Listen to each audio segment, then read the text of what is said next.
বলছি বাড়িতে কেউ আছেন? কি রে মারা, কোনো সাড়া শব্দ দিল নাই যে? বলছি বাড়িতে কেউ আছেন? বাবারে মারা, এই দেখছি ভোডা আছে উপরে যে শালা 20 মিনিট পর টাওয়ার লিখছে। হে মারা বেরিয়ে আয়, আমি তোদের ঘরে জামাই ভিখারি লই। আমাকে ভিখারি ভাবছে। ও বাবা, জামাই তুমি? বাবারে, এই শালা শাশুড়ি না সানি লিওন রে। চশমা লাগাইয়ে টুপি লাগাইয়ে কি করছিলে রে? এই শালা দেখছি দিনকে দিন বয়সটা কমছে তো বাড়ে নাই। কি দেখছো বাবা জামাই হাঁ করে? হ্যাঁ না তো, না কিছু দেখিনি তো। কখন এলে বাবা জামাই তুমি? হ্যাঁ এই তো এই মাত্র এলাম। এই যা দেখছি ঘর দিকে বসতেও বলবে না মনে হচ্ছে। বলছি বাবা ঘর থেকে চলো। আরে মারা, শুনি লিল না কি রে? বলছি বাবা ফুসফুস করে কি বকছো, ঘর দিকে এসো। হ্যাঁ না মানা, আর ঘর দিকে যাবো নাই। না না বাবা ঘর দিকে চলো, এত দূর থেকে এলে জল টল খাবে, চলো তারপরে যাবে। যা দেখছি মারা, ইয়ার বিটিটাকে না লাইন মেরে ইয়াকে লাইন মারলেই ভালো ছিল দেখছি। মালটা কি না, আমার ঘর দিকে যাবো না, এত দূর এলাম না, চলে যাচ্ছি। ওই একবার তোমার মেয়ের সাথে দেখা করতে আইছিলাম, দেখছিলাম কিরকম আছে কি না, সেইটাই খবর নিতে আইছিলাম।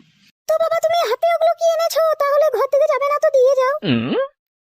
মাগ মারা নেবি টি, শালা জীবনও খাই নাই নাকি রে? শালা মাগি এগুলো ভাবছে মিষ্টি মিষ্টি ল, এগুলো তোর বিটির প্যান্ট আর ভেসি আর বলি মা ঘর দিকে যাবো না বুঝলে, ওই তোমার বিটির সাথে দেখা করতে এলাম, দেখা তো হলো না, তাহলে ঘর চলে যাই। না বাবা এখন বিটি নেই, বিটি এখন পুকুর দিকে হাঁক দিয়ে গেছে, এখন নেই, তাহলে ঘর থেকে বসো, না হলে ঘর চলে যাও, হাতে ওগুলো কি এনেছো দিয়ে যাও, আমি দিয়ে দেবো। লোভ দেখ, এগুলো যদি ইয়াকে দিয়ে যায় তাহলে ও মনে হয় ওর বেটিকে দেবে না, ও এগুতে খুলে দেখবে। ও ভাবছে এগুলো মিষ্টি, কিন্তু মিষ্টি তো ল, এগুলো ওর বেটির প্যান্ট আর ভেসি আর যদি একবার খুলে দেখে নেয় তাহলে তো বিপদে রাখতে জায়গা নাই। কি করা যায়, বেশ মহা বিপদে পড়লাম তো। না ঘরে বসবো, ওর বেটি হেগে আসবে তারপরেই যাবো। মাঘ মারানির বিটির একটা বাথরুমও করে নাই, তার চেয়ে ঘরে বসেই যায়। এই মাগিকে দিয়ে দিলে দেখছি খুলে দেখবে কি। বলছি মা এগুলো দিয়া যাবে না বুঝলে, এগুলো পার্সোনাল জিনিস। তার চেয়ে ঘর দিকেই বসে যাই, তোমার বিটি যখন আসবে তারপরেই না হয় যাবো।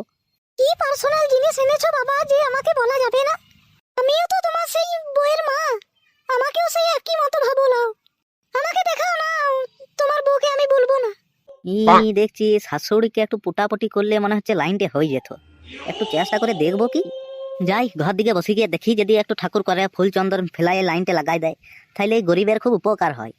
বলছি মা চলো ঘর দিকে চলো, বসে গিয়ে। চলো বাবা আমার সাথে এসো। পেছনটা দেখ, মনে হচ্ছে পাকাত করে একবার ভরিয়ে দিই।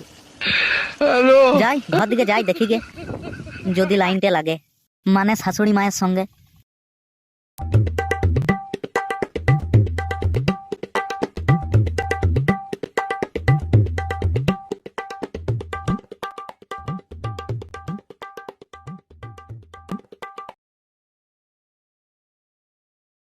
বাবা জামাই জলটা খাও। জল দিয়ে তোর পোঙা মারবো, দাঁড়া। হ্যাঁ না মা না, জলটা খাবো নাই। কেন খাবে না কেন বাবা জীবন, আমাকে লজ্জা পাচ্ছ নাকি? তোর কাছে কি লজ্জা লো মাগি, তোর সাথে লাইনটা লাগাবো, দাঁড়া আর একটু অপেক্ষা কর। আমি হব জনিদা, তুই হবি সানি লিওন। বলছি বাবা ওগুলো হাতে কি এনেছো, আমাকে দাও, দেখাও না, আমাকে দেখানো যাবে না। এই রে মারা, এই গুদমানি বিটি বেশ জ্বালাইছে। বলছি মা একটা কথা বলবো, যদি না মনে না করেন আর কি। না না বাবা জীবন, মনে কেন করবো, তুমি যা বলার বলো, তুমি আমার একমাত্র জামাই বলে কথা। হ্যাঁ এটাই তো শুনতে চাই তোর মুখ থেকে, মাগি কোথাকার। দাঁড়া দাঁড়া আর একটু সবর কর, ওই খাটটায় পেড়ে তোকে মারটা দেবো, ভকি ফাটাই দেবো তোর। এমন মার দেবো, কুকুর কাটিং, ছাগল কাটিং, ভেড়া কাটিং, সব রকমই মার দেবো। বলছি মা একটা কথা বলবো তাইলে? হ্যাঁ বাবা জীবন কি বলবে বলো, তুমি এত লজ্জা পাচ্ছ কেন? তাইলে বলেই দি বুঝলি, মনে হচ্ছে লাইনটা হয়েও যেতে পারে। আর যদি না হয়, পাড়া লোক দেখে যদি মাটা দিয়ে দেয়, আমার এই শ্বশুর ঘর আসা বন্ধ হয়ে যাবে। আমার কত কুরকুরনি হয়েছে সেইটাই ঝাড়াই দিবে। বলেই ফেলি যা হবে হবে, নুনুটা খুব টুন টুন করছে। হে ভগবান একটু দেখো। বলছি মা বুঝলে, তোমাকে এই চশমাটা টুপিটা পরে হেভি লাগছে। তাই নাকি? হয়ে যাবে মনে হচ্ছে লাইনটি। হ্যাঁ মা, মা কালি বলছি দারুণ লাগছে। তো বাবা জামাই তুমি এটা বলতে লজ্জা পাচ্ছ? ওই আর কি। সত্যি বলছো দারুণ লাগছে আমাকে? বিশ্বাস হচ্ছে না তোমার? নিজের মায়ের দিব্যি বলছি তো, দারুণ লাগছে তোমাকে। আমি ওরকম ছোট থেকেই সুন্দর দেখতে। হ্যাঁ গো মা, তোমাকে দারুণ লাগছে, মনে হচ্ছে তোমার এই 15 বছর হলো। মা গো মা আমার, আর একটা কথা বলবো যদি কিছু না মনে করো। তুমি এত ভয় করছো কেন বাবা জীবন, যা বলার বলো, বলছি তো। এই জীবনটা রাখবো না বুঝলে মা। এ বাবা, বাবা জীবন তুমি এরকম বলছো কেন? হ্যাঁ গো মা ঠিকই বলছি, এই জীবন আর রেখে লাভ কি। তোমার বেটি মাসে 10 দুবার শ্বশুর ঘর যায়, তাইলে আমার কাছে থাকবে কে? একা একা ঘরে থাকতে ভাল লাগে, তুমি একবার বলো। কাজ থেকে আসি আর মনে হয় আমার বউটা কোথায় গেছে, আমার বউটা কোথায় গেছে, একবার দেখে আসি। কিন্তু আমি খেটে লুটে আসবো আর এসে ঘরে দেখবো ঘরে বউ নাই, শ্বশুর ঘর চলে গেছে, তাইলে কি করে হবে তুমি বলো মা? হ্যাঁ, আমি জানতাম যে আমার ঘরে আর একটা বউ আছে, তাইলে ও যা কোনো ক্ষতি নাই। আমার 5টা লয় 10টা লয় একটা বউ, আর ও যদি চলে যায় তাহলে কি হবে? আর রাগ মানে বাল্যের জীবন রেখে লাভ কি? ঘর যাই তারপরে পুটুস গাছে গুলাই ধরে নিলবো, যা হবে হবে মারা। এ বাবা তুমি এরকম বলছো কেন? হ্যাঁ গো মা, আমি অনেক অসটাই বলছি। বলছি মা, একটা কথা বলবো তোমাকে, যদি কিছু মনে না করো তাইলে বলবো, না ছাড়া বলবো না। হ্যাঁ বলো বাবা জীবন, কি বলবে বলো। কতবার বলবো তোমাকে, আমি তোমার শাশুড়ি, আমার কাছে লজ্জা পেলে হবে?